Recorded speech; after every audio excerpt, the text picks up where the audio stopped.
Bismillahirrahmanirrahim. Assalamualaikum warahmatullahi wabarakatuh.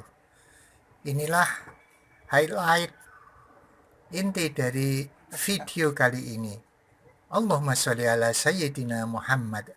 Alhamdulillahirabbil alamin. Bismillahirrahmanirrahim. Assalamualaikum warahmatullahi wabarakatuh. Bersyukur kepada Allah bahwa Allah telah mentakdirkan kita untuk bertemu walaupun lewat dunia maya. Alhamdulillahirabbil alamin. Salawat dan salam mari selalu kita sanjungkan kehadirat Rasulullah sallallahu alaihi wasallam biqaulina Allahumma sholli ala sayyidina Muhammad wa ala ali sayyidina Muhammad. Mudah-mudahan perjumpaan kita ini membawa manfaat yang besar bagi kita. Baik, saya sampaikan video yang ke-96, tapi sebelumnya saya sampaikan quote-nya terlebih dahulu. Maha suci Tuhan yang telah menjadikan roh-roh ini berupa rohaniyah lagi nuraniyah, dan yang menjadikan nafas-nafas ini selalu berhembus berupa udara. Tabiat roh ini selalu merindukan kepada asal mula kejadiannya, yaitu di niyin, alam yang tinggi. Dan nafas ini selalu merindukan tempat yang penyekapannya, yaitu di sijin, alam yang bawah. Ya, alhamdulillah kita bernapas, menghirup udara. Bagaimana kalau menghirup debu, menghirup paku? Wah, itu akan rusak semua. Inilah maha kasih dan sayang Allah kepada manusia. Kita diberikan banyak kenikmatan, tetapi kadang kita lupa untuk bersyukur. Mudah-mudahan kita selalu ingat dan selalu bersyukur. Baik, untuk video yang ke-96 adalah solusi kalau koper itu tidak muat sehingga menjadi hamil atau ya dilihat tidak nikmat, tidak bagus, tidak elok. Baik, biasanya kita kalau umroh atau haji tentu kepikiran, ya, memikirkan barang bawaan atau oleh-oleh, entah berupa sajadah, entah berupa tasbih, entah berupa gamis, entah berupa kurma, entah berupa kacang-kacangan, entah berupa emas, entah berupa ya banyak pernak-pernik yang mungkin kita itu ingat tetangga, ingat sobat, ingat teman, ingat saudara dan keluarga kita. Maka setelah kita bisa membelinya, kesulitan atau tantangan yang terakhir adalah bagaimana membawanya. Nah, ini kadang-kadang kita tidak memikirkan, hanya lihat, wah ini bagus nanti kalau menerima tamu. Membeli apa? Membeli karpet yang tebal dan lebar. Sehingga hanya untuk satu barang itu masuk ke dalam koper, itu sudah tidak bisa ditutup kopernya. Kalau bisa ditutup, itu menjadi hamil kopernya. Belendung bahasa Jawanya. Ya, kita menjadi bingung apa mau ditinggal, mau dititipkan orang lain. Ya, nggak mungkin kan. Maka saya memberikan tips, tidak perlu khawatir dengan barang-barang yang sudah terlanjur Anda beli. Yang pertama, amankan dulu barang-barang berharga Anda. Ya, masukkan di koper. Ya, sebaiknya seperti emas kalau saya, ya, jangan di tas paspor, tetapi masukkan di koper, kemudian dibalut dengan kain-kain tebal seperti anduk dan sebagainya. Mengapa tidak dimasukkan di tas tenteng ataupun tas paspor? Karena nanti kalau banyak itu jadi masalah. Anda akan diinterogasi, ya. Dan tidak boleh membeli emas lebih dari 500 juta karena ada charge pajaknya, pajak masuk ke tanah air. Ya, maka fokuskan dulu diisi koper untuk barang-barang Anda, terutama barang harian. Ya, kemudian barang-barang yang lain bagaimana? Ada dua cara. Yang pertama, Anda beli koper yang lain atau tas tenteng atau ransel, masukkan di sana. Lebih dari satu bagaimana? Nggak apa-apa. Masukkan di ransel 2 atau 3 nggak apa-apa. Ya, nanti ransel itu diikutkan dengan koper masuk bagasi. Nah, itu. Atau cara lain, kalau Anda tidak mau membeli tas tenteng ataupun ransel ataupun tas yang lain, koper yang lain, beli saja plastik, ya, plastik yang digunakan untuk membungkus, ya, alat untuk membungkus, ya, plastiknya itu sepanjang ya sekitar 40 cm begitu. Kemudian barang yang akan Anda bawa itu ditata sedemikian rupa, dan yang paling lebar itu untuk membungkus barang-barang Anda.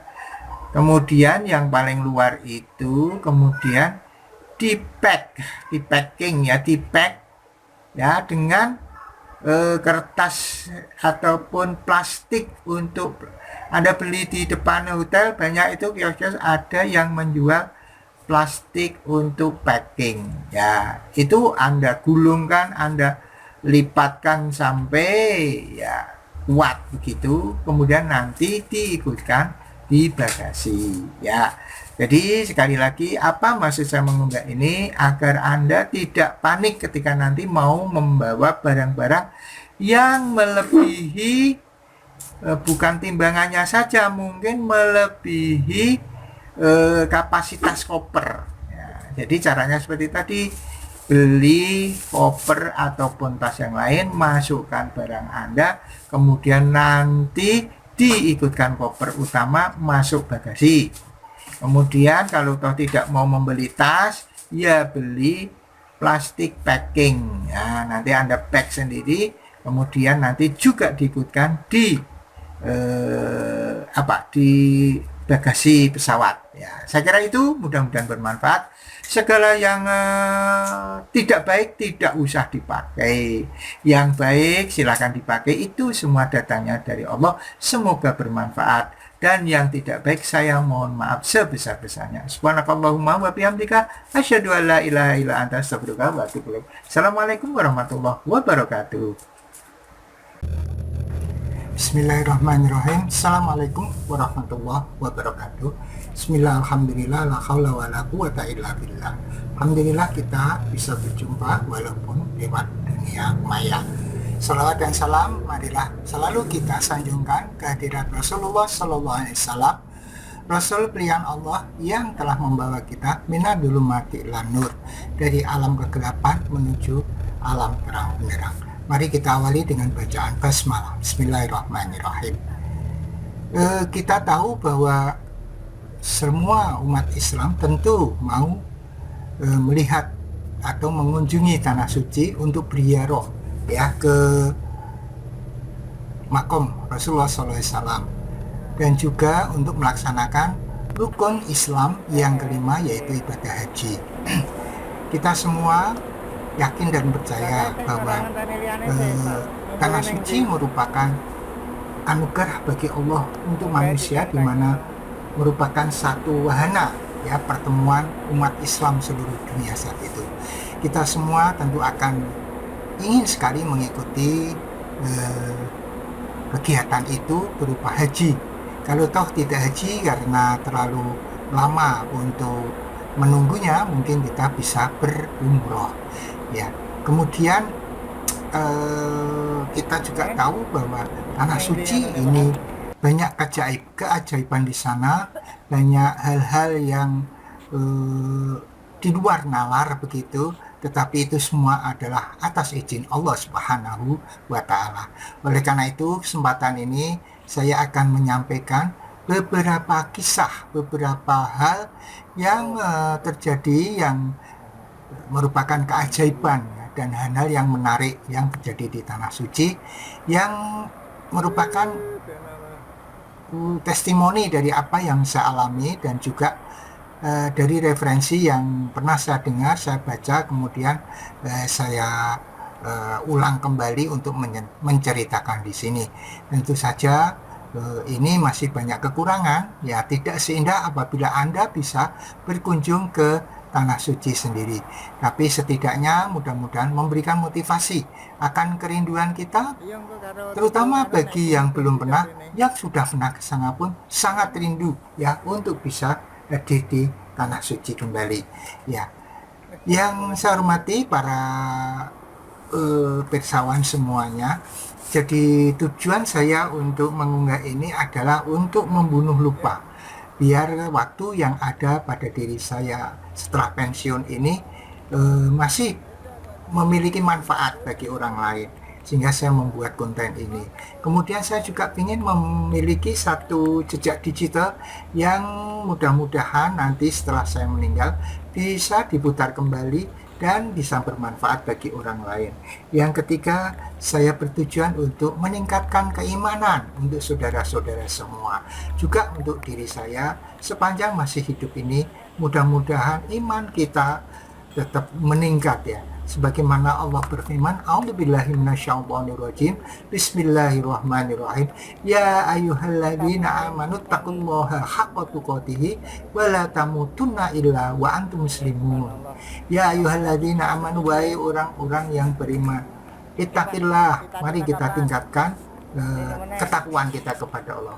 Wala tamutunna illa wa antum muslimun. Jangan sampai kita meninggal selain memeluk agama Islam.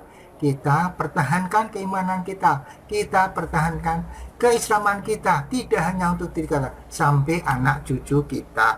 Kemudian saya pesankan kepada anak cucu saya, kepada saudara-saudara sekalian, tegakkan sholat, tegakkan sholat, tegakkan sholat. Sebagaimana Rasulullah berfirman, sabda Rasulullah Sallallahu Alaihi Wasallam, as-sholatu imaduddin faman aqomaha faqad aqomaddin wa man tarakaha faqad hadamaddin. Sholat itu tiang agama, siapa yang menegakkan agama dia menegakkan sholat, atau ya menegakkan sholat maka dia menegakkan agama. Jadi barang siapa yang meninggalkan sholat maka dia adalah merobohkan agama. Kemudian disclaimernya, bahwa di dalam unggahan ini mungkin ada kesamaan ide, kesamaan pandang, kesamaan pendapat, kesamaan nama, kesamaan tempat, mungkin itu adalah kebetulan. Dan manakala itu mengganggu Anda, saya mohon maaf sebesar-besarnya. Kemudian saya tegaskan bahwa saya bukanlah seorang kiai, bukan seorang ahli agama. Saya manusia biasa yang masih harus belajar. Maka kalau terdapat kesalahan, saya mohon maaf sebesar-besarnya. Yang ketiga, mungkin judul dan caption di thumbnail video ini atau keterangan di description mungkin berbeda dengan apa yang ada di sini. Saya mohon maaf sebesar-besarnya. Yang keempat, bahwa unggahan ini saya khususkan untuk anak cucu saya, keturunan saya, keluarga saya. Tetapi manakala Anda yang di luar keluarga saya mau mengikuti dan mau selalu menyimak channel ini, video ini, saya ucapkan terima kasih. Mudah-mudahan bermanfaat bagi Anda dan sekeluarga. Yang kelima, bahwa unggahan ini sifatnya itu masih subjektif, masih banyak kekurangan. Oleh karena itu perlu disempurnakan. Bila ada yang lebih, pakailah, itu datangnya dari Allah. Tetapi bila ada yang kurang, itu adalah dari kebodohan saya, maka maafkanlah. Maka sebelum saya tutup, saya doakan mudah-mudahan kita semua diberikan keberkahan, diberikan kesehatan, diberikan perlindungan dari Allah Subhanahu wa Ta'ala. Dan di samping unggahan ini, saya juga memiliki video-video yang lain yang bisa Anda simak setelah ataupun di video ini, yang bisa Anda tonton setelah ini. Mudah-mudahan bermanfaat. Assalamualaikum warahmatullahi wabarakatuh. Ala Muhammad. Allahumma sholli ala Sayyidina Muhammad.